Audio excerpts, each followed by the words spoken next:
سڵاوتان لەبێت بینەرانی عزیزی تلوزیۆنی کۆمەڵە با بەرنامەیەکی تایبەتەوە هاتوینێتەوە خزمەتان. عزیزان هەروەک خۆشتان ئاگادارن ڕژیمی ئیتلاعاتی گەندەڵی کۆماری ئیسلامی با پیلانگیڕێکی کۆن و سواوە با پەروەندە دروستکردن هەتا ئێستا بە بۆنەی ئەوەی کە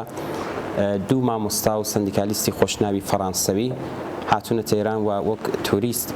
سەردانی ئێرانیان کردووە و چاوپێکەوتنیەکان لەگەڵ هەڵسوڕاوانی سنفی و مەدەنی بووە. بم بۆنەوە دەستی کردو بە پیلانگیریەکی کۆن و سواوە و پاپۆش دروستکردن و پەروەندە دروستکردن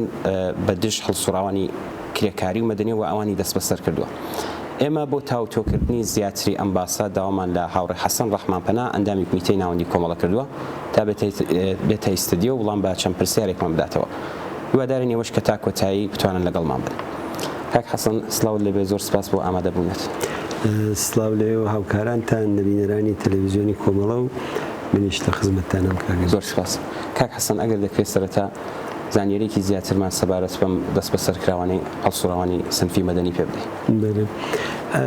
ئەوەی ڕاستی بێت ئەو دەستگیریەکان تەنها بۆ لە پەیوەند لەگەڵ ئەو دوو نەفەرە هەڵسوڕاوە سندیکالیستەی فەڕەنسەویە مەربوط نابێتەوە. چونکە ئاستی دەستگیریەکان زۆر لەوە زیاترە، هەم لە کوردستانە هەم لە خارجی کوردستانە و من پێم باشە کە سەرجەمی ئەوانە باز لێ بکەین. وەکو دوازانیاری ئەوەیە کە ئەوانە هەمویان هەر لە زیندانن، چه ئەوانەی لە خارجی کوردستان گیراون، چ گیراوەکانی مەریوان، چ گیراوەکانی بانە کە ئەوەی ئەوانی بانە بە تایبەت 40 ڕۆژ لە دەست بەسەرکردنیان دەگوزارێ بێسەر و شوێنن بە یەک معنە هەر پیان دەڵێن لە سنەن کەسیان تێدایە کە هەم نەخۆشی هەیە، کاک فاتحی مەجیدی ناڕەحەتی قەلبی هەیە، هەم بڕێک تەمەنی لەسەرەوەترە، کەسێکیشە کە بە پێ ئەو زانیاریانەی کە بڵاو بوونەتەوە هەر لەو ڕۆژەوە کە گیرا و مانگرتن لە خواردنی ڕاگەاندووە و لە بارودۆخێکی خراپدایە لە باری جسمیەوە بەداخەوە و ئەو جار مەجموعەی تریش لە دەستگیرکراوەکانی بانەکە گیراون. لە دەستگیرکراوەکانی مەریوان 3 مامۆستای ناسرا و خۆشەویستن لە ناو خەڵکە کە ئەندامی کانونی سنفی مامۆستایانی ئێرانن و هەر ئەوان کەماکان لە زیندانان خەبەرێک لە چارەنووسیان بۆ شێوە نییە، دانێکیان دەستی داوەتە مانگرتن و بە پشتیوانی لەو زیاتر لە تا دوێنێ و ئەو ڕۆئەوانە زیاتر لە 20-25 مامۆستای دیکە مانگرتنیان لە خواردن ڕاگەیان بەدوای ئەسکەندەر لوتفی، بەدوای کاک ئەسکەندەری لوتفی. بڵێ لە دەرەوەی کوردستان ڕەسوڵی بوداغی و مەجموعەیەکی دیکە لە مامۆستایانی ئەندامی کانونی سنفی ئەوانیش مانگرتن و ئەتراز و ناڕەزایەتیان کردووە لە سزنان، ئەوانیش مقاومەتیان کردووە و تاوە ئەوەڵجار نییە کەسانی وەکو ڕەسوڵی بوداغی و شعبانی محەممەدی و لەناو بزوتنەوەی کرێکاریە فعالینی ئەو بزوتنەوەیش لەوانیش دەچی لە ڕزای شەهابی و کەسانێکی دیکە. بۆیە دوازانیاریەکان ئەوەیە کە ئەوان کەماکان لە زیندانن، کەسانی کیان مانگرتنیان کردووە، کۆمەڵێتر لە دەرەوە بە پشتیوانی لەوان مانگرتنیان کردووە. اعترازاتی ئەوان لە ڕاستیدا دەنگدانەوەیکی کۆمەڵایەتی زیاتریشی نسبەت بە جاران بووە و تەبعاً ئەمە بەشێکی بەڕێی من دەگەڕێتەوە بۆ هەلومەرجی ئێستەی سیاسی. یعنی ئێمە ناتوانین باسی ئەوان بکەین بەڵام باسی و هەلومەرجە سیاسیە نەکەین کە ئێستا کۆمەلگای ئێران تێدایەتی، ئەویش بە تایبەت ئەو ناڕەزایەتیانی کە لە جنوب هەیە، لە خوزستان هەیە، لە لوڕستان هەیە، ئەو تاوانانەی کە هەر ڕۆژێ جمهوری ئیسلامی لە جێگایە کاتێک خوڵخێنێت، ئەز جوملە داڕمانی ئەو شوێنە کە لە میترۆی لە ئابەدان بووە تا ئێستا 38 جەنازە هاتوونەتە دەرەوە لە ژێر ئاوارەکانە و هەموو شەواهد نیشان دەدات کە ئەمە بە پیلان بووە ئەم خانووە پیان وتراوە کە مەسە 4 تەبقە ئیزافەیان دروست کردووە، بەڵام ئەم کەسە یەکێک لە هاوکارانی سوپای پاسدارانە، ئەوان کە گیانی خەڵکیان بۆ مهم نییە لە واقعدا بە ئەو شێوە ساختمان سازیە کە ساختمان سازیەکانی مەسکەنی مێهری ئەحمەدی نژادیش لەو نوعانە بوون کە بە سەدان کەس و بەتایبەت لە زەلزەلەیەکە کە وەختی خۆی لە منتەقەی کرماشان و ئەوانە هاتوچ زەرەرۆزیانێکی گەیان لە ڕاستیدا ئەمانە هەمووی پرۆژەهایکی ئاگاهانەیە کە جەمهوری ئیسلامی دەیکات. مهندسی کارشناسەکانی بەڕێوەبەرەکانی مهندسی نازر هەمووی ئەوانە اختیاریان کردووە. هەر ئەو معلوماتەکانی بڵاو بۆتەوە کەسی خودی ئابەدانی و خەڵکی ئەو منتەقەیە قسە دەکەن لەسەر ئەم ڕووداوە کە پیان وتون کە ئەمە خەتەرە، ئەمە فاجعە دەقەومێ، بەڵام ئەوان بە حکمی ئەوەی کە فقط مەسەلەکەیان گیرفان و پارە و ئەوەیە بیریان نەکرد. بۆ یەکانی ئەمڕۆ ئەمە وەک حرەکەتێکی ئاگاهانە و وەک ئەقدامێک وەک سینەما ڕێکسی ئابەدان چاوی لەکەن کە لە زمانی شادا قەومە. بۆیە ئەو ناڕزایەتیی بەرینی لەو فاستەوە تا ئێستا بە شوێن بۆ لە بیرمان نەچێت پارەکە شەڕ و سەروبەندانە بوو، ناڕزایەتی بە ئاو کە بە ئاور جوابیاندانەوە، ئەترازاتی کرێکاران، خودی کرێکاران لە هەفتەپا لە سەنعەتی بەشی پترۆشیمیەکان و نەوت، کرێکارانی لە سیستان و بەلوچستان ناڕزایەتی ئەوێ، هەروەها و ناڕزایەتی مامۆستایان لە کوردستانە. لە ڕاستیدا لە یەک وشەدا دەتوانی بڵێ من ئەرچی سەردێن و سەر دەبم هەستەکەم ئێمە لە ساڵەکانی 56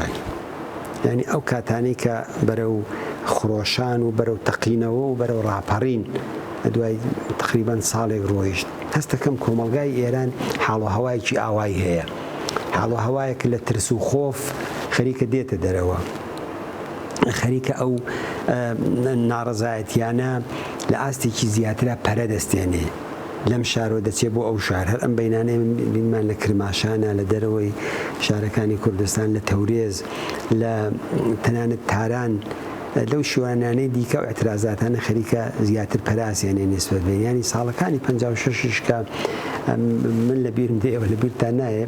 ئەو سەردەمانە کە وردە ناڕزایەتیەکان دەسی پێکرد ئاوا بوو، لە شوێنێک و دەسی پێکرد شوێنەکانی تر جوابیان دەدایەوە، یا ئەو مەوجە ناڕزایەتی کە دوایی منجەر بە قیام بوو. ئەنی ئەحساسەکەم سەرەتاکانی حرەکەتێکی ئاوا بەدیەکرێت لە ڕوتی ڕووداوەکانی ئێران. لە پەنای ئەمەدا ئێوە چاولێ بکەن لە ناوخۆی حکوومەتیشە هەم داڕوخاندن لە پایەکانی حکوومەتی ئەوانەیە هەم حەزفکردن. دوێنێکە خۆیان یەکێک لە فەرماندەکانی سوپای پاسدارانیان کوشتووە. ئەمە متهمە بەوەی کە فەرماندەیەکی تر هەفتەیە 10 ڕۆژ لەوە پێشتر پلانی خۆیان کوژرا، ئەو موساد مەسئولیەتەکەیان قبول کردیان ئەوان کوشتویانە و دەڵێن ئەم ئیتلاعاتە ئەم کەسە عەلی ئیسماعیلزادە داوێتی ئەو فەرماندەی دیکەی سوپای پاسداران کوژراوە، ینی سیاسەتی حەزب لە ناو خۆیانە، ئەوەی کە وەختێکە فشاریان بۆ دێخ یەکتری حەزبەکەن. مثلەن ئەلعانیش خانەوادەی ڕەفسەنجانی قسەیان لەسەر ئەوەیە کە هاشمی ڕەفسەنجانی حەزب کرا، ئەوەی لە ناو ئاوا خنکا و ناڕەحەتی قەلبی و ئەوانە ئەوە نییە، کچەکەی کوڕەکانی براکەی هەمویان ئەوە دەڵێن و ئەوە شتێکی زۆر زۆر ناسراوە لە سیستمهای دیکتاتۆریدا، لە شەرایەتهای حەساسە دەسەبەن بۆ مۆرەکانی خۆشیان و ئەو کارە دەکەن وە کراوە لە عێراقا بە لێشاو دەکرا، لە لیبی دەکرا، لە ئێران لە زمانی شادا ئەوانە کراوە و لە ئێستای لە جەمهوری ئیسلامیدا زۆر زۆر متەخەسیسی ئەوەن. بەنی سەدر خۆی ئفشاگەری کرد لە سەریان دەڵێ ئێمە دوای شەڕی خۆڕەماباد و گرتنەوەی خۆڕەمشار و ئەوانە قەرار بوو فەرماندەکانی سوپا بێن بۆ تاران بۆ سڵح، قسە لەسەر سڵح و دانیشتن و تەرحی ئەویان پێ بوو کە بیهێنن، بەڵام تیارەکان خستنە خوارەوە لە ئاسمانەوتیان نەخزی فەنی پەیدا کرد. هەمووی ئەو کەسانی کە تەرەفداری سڵح بوون و بەشێک لە جەناحێک لە حکوومەت دەناسان هەمویان لەبین برد. وی ئەمە شێوازێکی ناسراوە لە جەمهوری ئیسلامیدا و دەمەوێت بڵێم کە ئەلەم شەرایەتەیە کە هەلومەرجەکە خەریکە حەساس دەبێتەوە، حەزوی فیزیکی عناسوری ناوخۆی خۆیان هیچێک لەو کارانەیە دەیکەن بۆ بەقا و جەمهوری ئیسلامی زۆر زۆر لەو بابەتەوە شارەزایە لە ئەحمەدی خومەینی هەموو کە زەڵن ئەحمەدی خومەینیان کوشت، ڕەفسەنجانیان کوشت، سەعیدی ئیمامیان کوشت، نوعی فەرماندەهان و بەرپرسانی تری ئەرتەش و سوپا و بەتایبەت لە ئەرتەشە هەر کەسێ نەختێ زمانی بگەڕایە دەیان کوشت. جا ئەمانە نیشانەهایەکن لە ریزش لە داڕمان لە ناو سیستمی حکوومەتیدا کە دەکا بەو کاتێک کە دێنە سەر ئەوەی کە خۆیان حەزف بکەن. بێزگەلەوە تەماشای وەزی ئابووری ئێرانەکەی کە اقتصادێکی داڕما و بە لە حەزەشت گرانە بێ لە ئێرانە بە هەفتە و مانگ قسە لە هەفتە و مانگ نییە، قسە تەنانەت لە ڕۆژە لە ئەرزی ڕۆژێک ئەو قیمەتەی کە بەیانی هەیە لەگەڵ ئێوارە وەکو یەک نایێتەوە. کارشناسانی جمهوری ئیسلامی بەرپرسانی بانکی مرکزی اقتصاددانەکانیان کە نائقتصاددانن کۆمەڵێک بە سیجی و تەلەبە ئەوانیان هێناوە وا تەوزیحی دەدەن کە ئەمەم ڕەبتی هەیە بە بوحرانی جیهانی ڕەبتی هەیە بە بوحرانی ئۆکراین ڕەبتی هەیە بە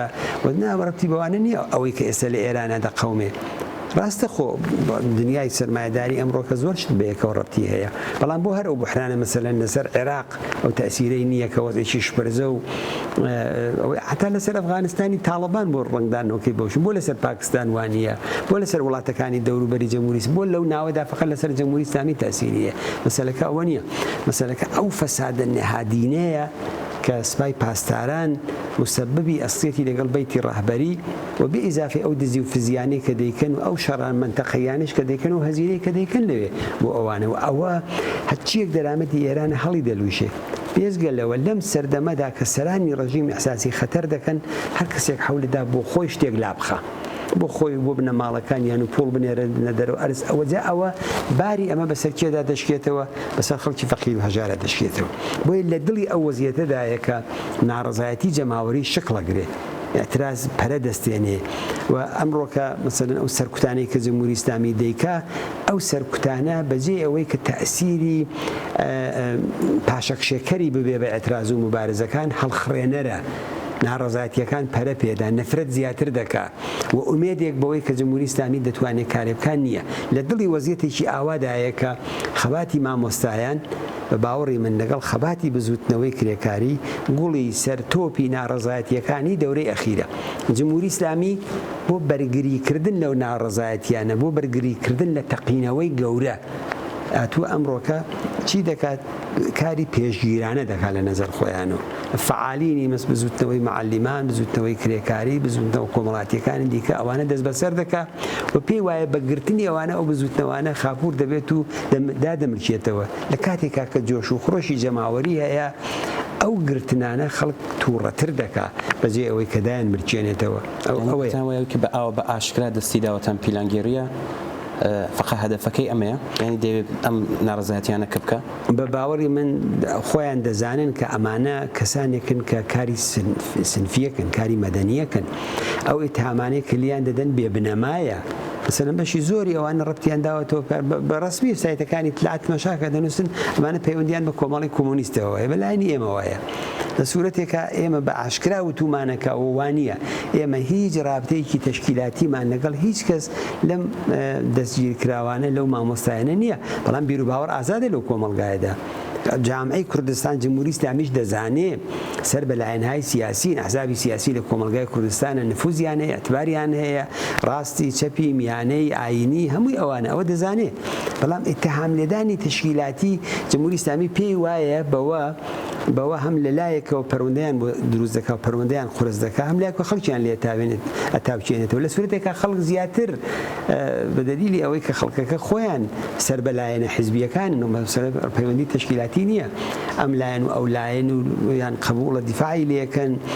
جوابی مانگرتنەکانی حیزبە سیاسیەکان دەدەنەوە لە هەڵبژاردنەکانە بەشداری ناکەن و جمهوری ئیسلامی کە پێی وایە بە حیزبی بوون خەڵک دەترسێنێ اتفاقاً خەڵک بەوە زیاتر دیفاعیان لێکە خۆش ناون کەسانێک نی خۆ سەر بە ئەڵقاعیدە نین سەر بە جەریاناتی ئیسلامی بنیادگەران نین سەر بە لایەنهایەکی مەسەلەن لیبراڵ و ئیسلاحخوازی حکوومەتی و سەر بە دەم و دەستگاهی بەکرێگیراو نین سەر بە لایەنهایەکن کەسی 40 ساڵ چەند ساڵە لە بەرابەر جەمهوری ئیسلامیدا ڕاوەستاون بە تایبەت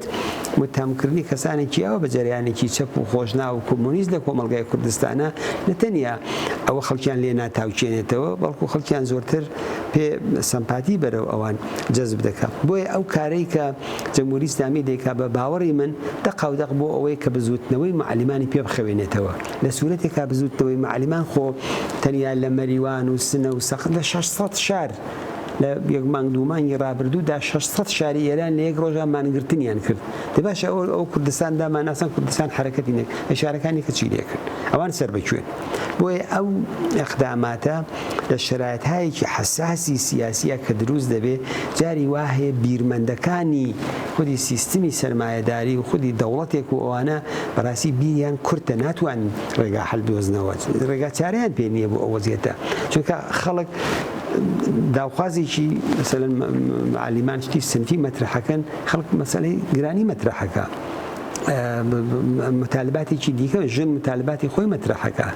کرێکار سەعاتکار و حەقدەست و بیمە و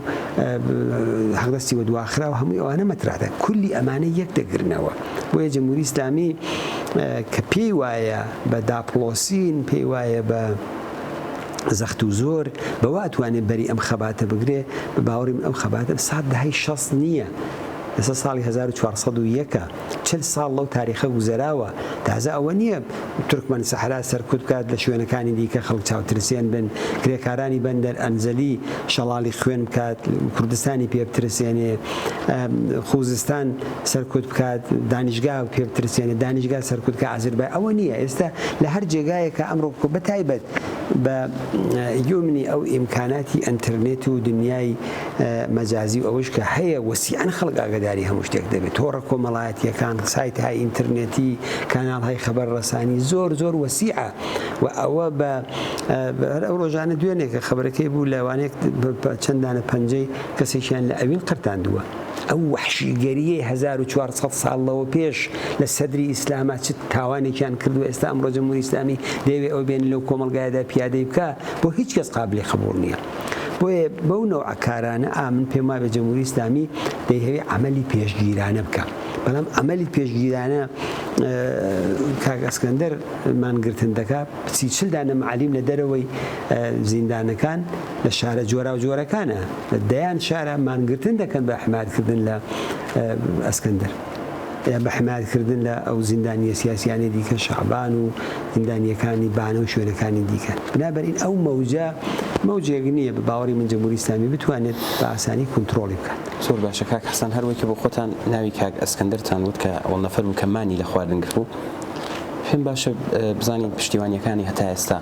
لە کاک ئەسکەندەر لوتفی بەتایبەت بەگشتی بۆ هەموو هەڵسوڕەوان کە دەست بەسەر کراون چ کاردانەوێکی بەرامبەر بەم سیاسەتە قێزەونەی ڕژیم بووە من پێم خۆشە سەرەتا ئەوە بڵێم لێرەوە زۆر کەسی دیکەش زۆر سەمیمانە داوا لە کاک ئەسکەندەر دەکەین کە ئەو مانگرتنی بشکێنێ بۆچی بۆ ئەوەی کە لە کاتێکدا کە حرەکەتێکی ئیجتماعی بە حمایەت لە کاک ئەسکەندەر و باقی دەستگیرکراوەکانە هەیە ئەو نابێت یەکتەنە ئەو مبارەزەیە بە تەنیا خۆی بەرێتە پێشەوە ئەو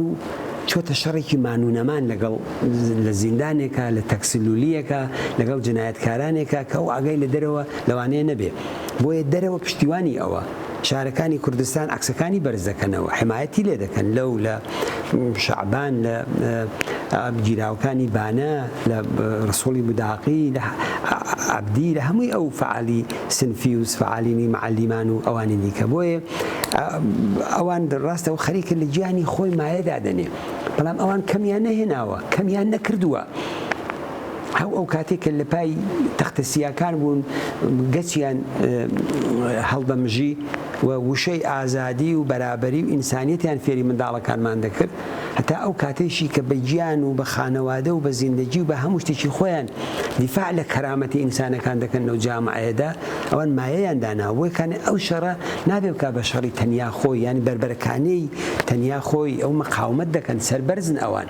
بیکا بە تەنیا بۆی کانێ مانگرتن ڕاستە نەوعێک فداکاریەکی شەخسیە قابلی تەحسینە قابلی ڕێزیەگرتنە ئەو فەرقیە لەگەڵ مانگرتنایەکە لە دەرەوە دەکرێت فەرقی هەیە لە شارێک خەڵک ئەعلامی مانگرتنەکەن ئەحسابی عمومیە کرێت بەڵام یەک زیندانی بە تەنیا لە بەرابەر شکنجەگەرێکە هەزار یەک خەبەری ناخۆشیشی ڕۆژانە پێدا و درۆی لەگەڵەکە بۆیە من لام وایە زمنی احترامدانان بۆ ئەو ئەقدامی کاک ئەسکەندەر زۆر سەمیمانە من داوای لێ یەکەم کە ئەو مانگرتنە بشکێنێ لە مەوجێک لە دەرەوە کە ڕێکەوتووە ئەو مەوجە پشتیوانی ئەوانە مدافعی ئەوانە و جمهوری ئیسلامی ناچار دەبێت کە ملدانوێنێ بۆ ئەو مەوجە جیان لەوە لە ناو خۆی وڵاتە لە دەرەوەی وڵاتیشە ئەو ئەتراز و ناڕزایەتیانە لە دژی جمهوری ئیسلامی و تاوانەکانی و ئەوانە زۆرە بۆیە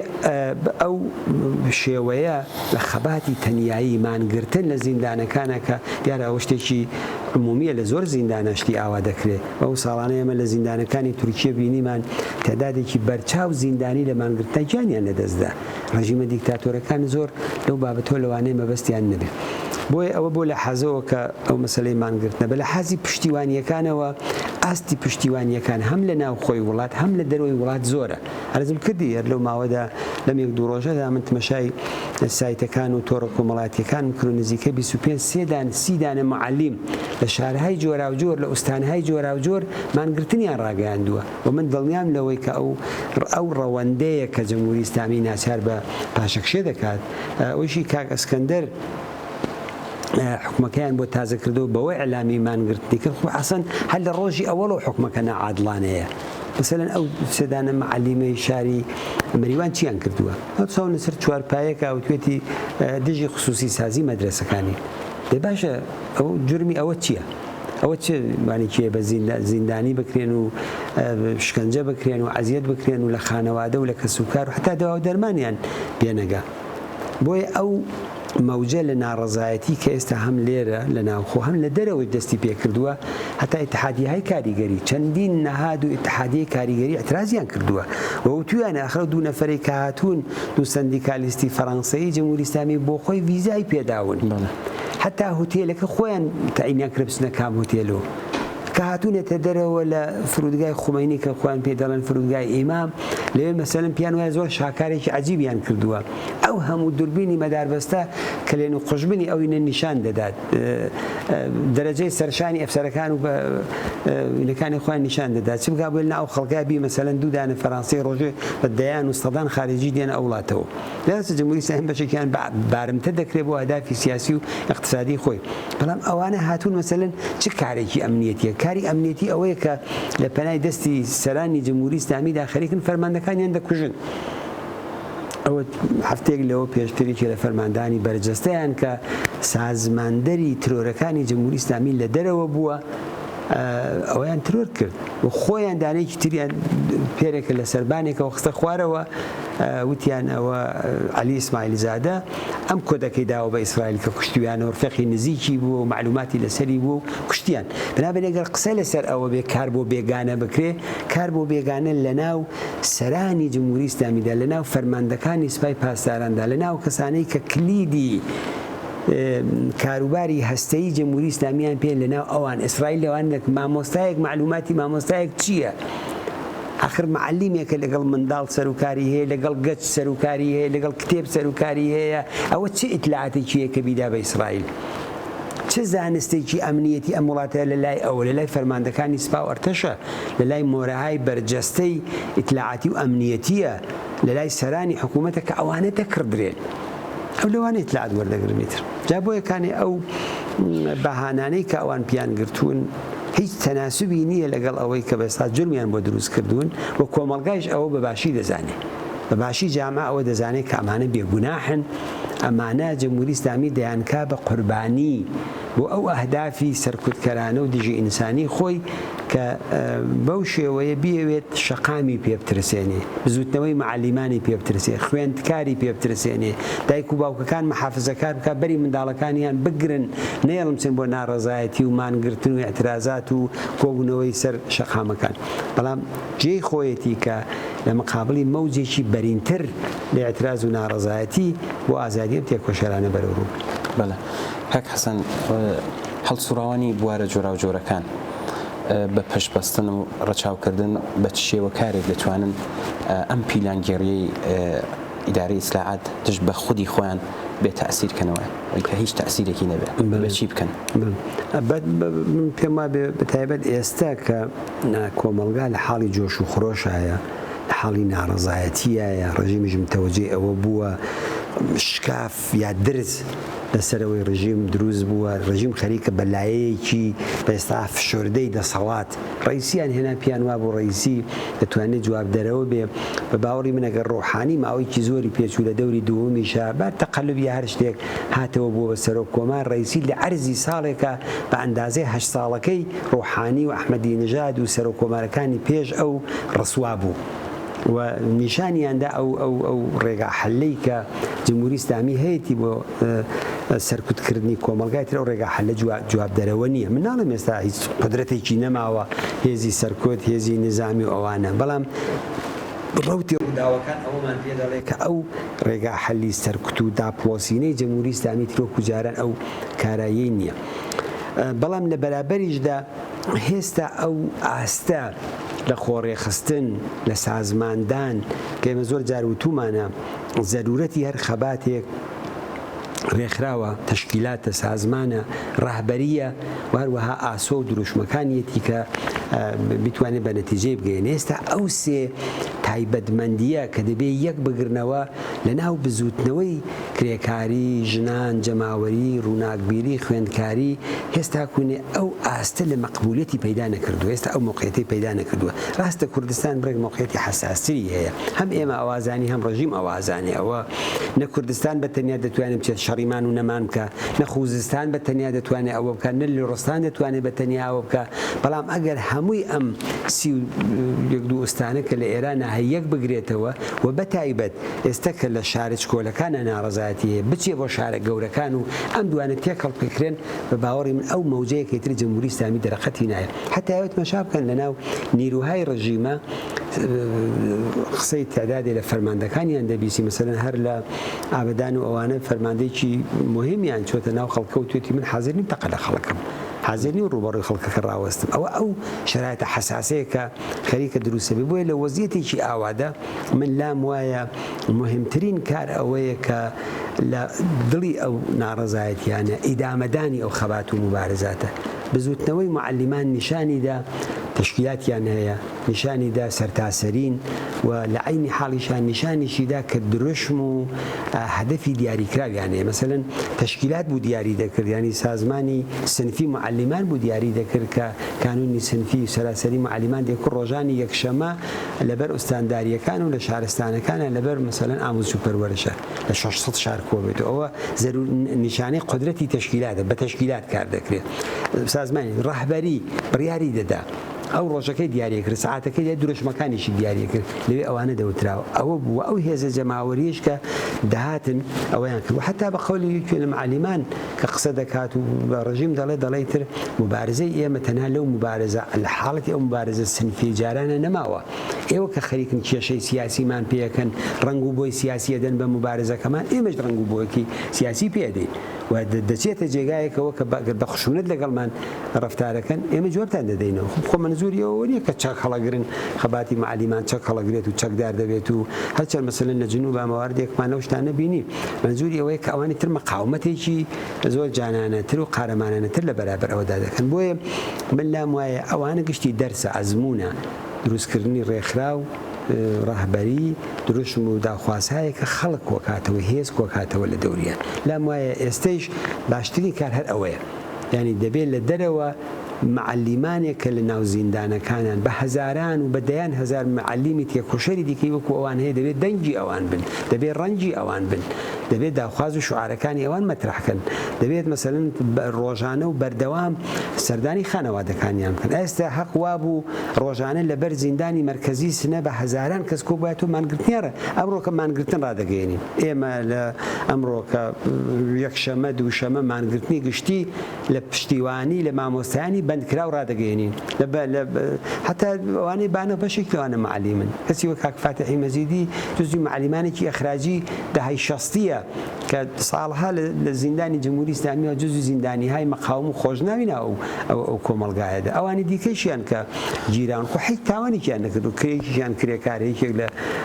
دوکاندارە، یەکێک خەریکی کاسبکاریە، کێژنێکی معتەرز بووە، هیچ کارێکیان نەکردووە. بۆیە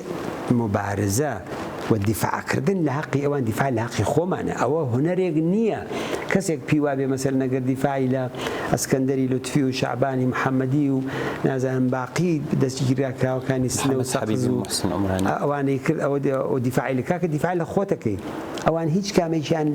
لە برسانە هاتوون ئەو مبارزەیە بکەن. کەسیانەیە وەزعی ماڵیان زۆر تۆپە، زۆر دەوڵەمەند و بە ئیمکاناتیشە، بەڵام وەکو کەسێک کە قبولی ئەوەی نەکرد و خۆی ژیانێکی ئاسوودەی بێ، بەڵام منداڵە فەقیرێک دەچێت ڕۆژانە دەبینێ قەڵەم و کاغەزی مەدرسەکەیشی پێ نییە، بە دیفاع لەو خەڵکەی بۆ ئەو خەڵکە ئەرکی سەرشانیانە دیفاعیان لێ بکەن، بەرنەهات های سەرکوتکەر و ئەمنیەتی بگرن، خانەوادەکانیان بەجێنێڵن، سەردانیان بکەن، پیان بڵێن بەیان بچین بۆ کوێ چی بکەین، ئاگداری بکەن، ڕاگەیاندنیان لەسەر بدەن، فشار بێنن. ئەو گشتی مبارزاتێکی مەدەنیە. هیچ کام لەوانە نە شعاری ڕووخاندنی جمهوری ئیسلامی ئەوە ڕووخاندن کاتێکی دیکەیەتەوە شعار و ساتی خۆیەتیەوە بەڵام ئەوانە ئەرکێکە کە لە سەرشانی باقی مامۆستایانە باقی خوێندکارانە باقی بنەماڵەکانە و حەق نییە ئەو بنەماڵانە بە تەنیا بێڵنەوە هەر کەسێک لە تەنیا مەسەلەن ژنێک بە تەنیا لە ماڵێکە ناساخیش بێ ئەو بە تەنیابی هێڵنەوە و ئەو نابێشتی ئاوا بێت جا بۆیە کانە من لام وایە بە هەر جۆرێک بە هەر وەسیلەیە بە هەر ئیمکانێک کە دەکرێت حمایەتکردن لەوانەوە تەنانەت جامعەی ئێمە تایبەت خودی کوردستان کە زەرفیەتەکانیشی هەیە بەرەو ئەوە بڕۆین دیفاع لەو معەلیمانەدا مثلا هەڵی سەنجێن مامۆستایان بۆ خۆیان ئێلامی مانگرتنێکی سەرتاسەری بکەن بە ئەوان فەرمانەکەی بدەن تا ئێستا سێ چوار دانە مانگرتن لە کوردستانە کراوە ئەحزابی سیاسی ئۆپۆزیسیۆنی ئەلەنی ئەو فەراخانەیان داوە بە ئەو جارە کانونی سنفی معلیمان بڵێ لە ئەتراز بە دەستگیری معلیمان لە ئەتراز بە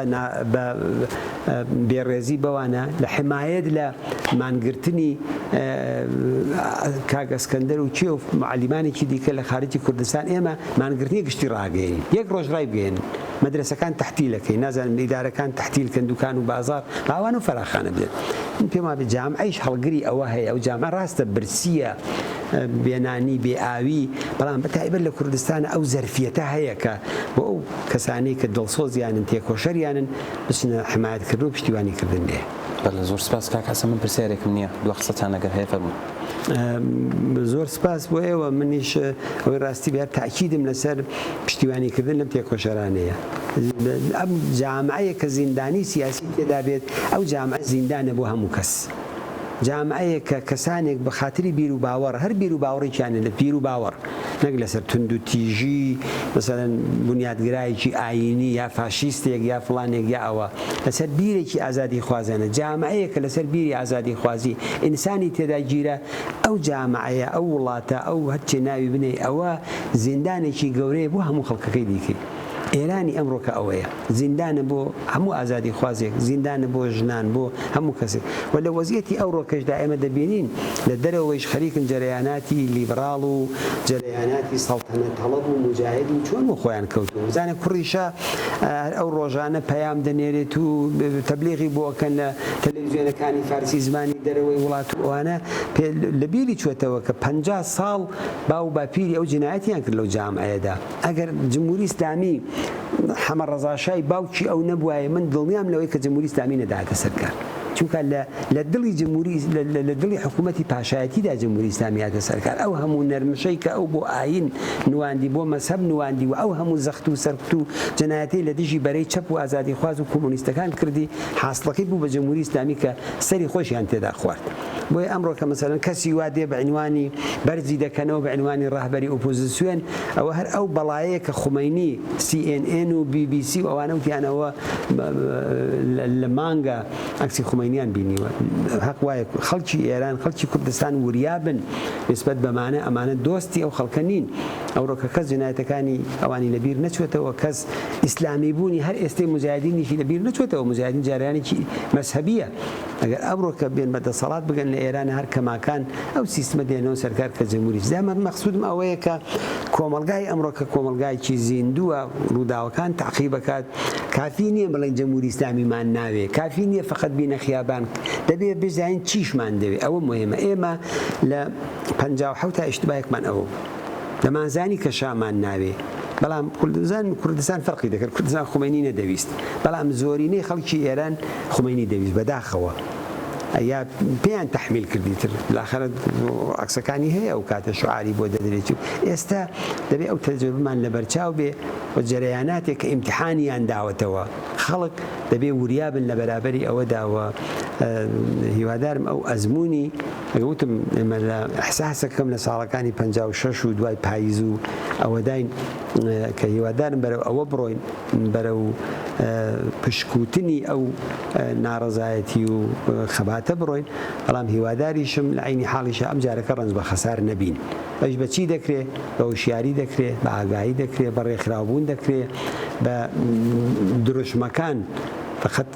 گوێ لە درۆشمەکان نەگرین بەڵکو عمل و کردەوە و هەمووی ئەوانەمان لەبەرچاوی بۆوانە دەکرێت. سپاس بۆ ئامادەبوونت کاک حەسەن. سپاس بۆ ئێوەش. سپاس. بەڵێ بینیرانی ئازیز سپاس بۆ ئێوەش کە تا ئێستا لەگەڵمان بوون بۆ ئاگاداریتان ئەم بەرنامەیە کە تایبەت بوو بە دەست بەسەرکردنی هەڵسوڕاوانی سنفی مەدەنی درێژەی هەیەوە لەم هەفتەیەدا چەند بەرنامەیەکی تایبەتمان دەبێت و چەند میوانی جیاوازیشمان دەبێت. سپاس بۆی کە تا ئێستا لەگەڵمان بوو. کاتێکی خۆش.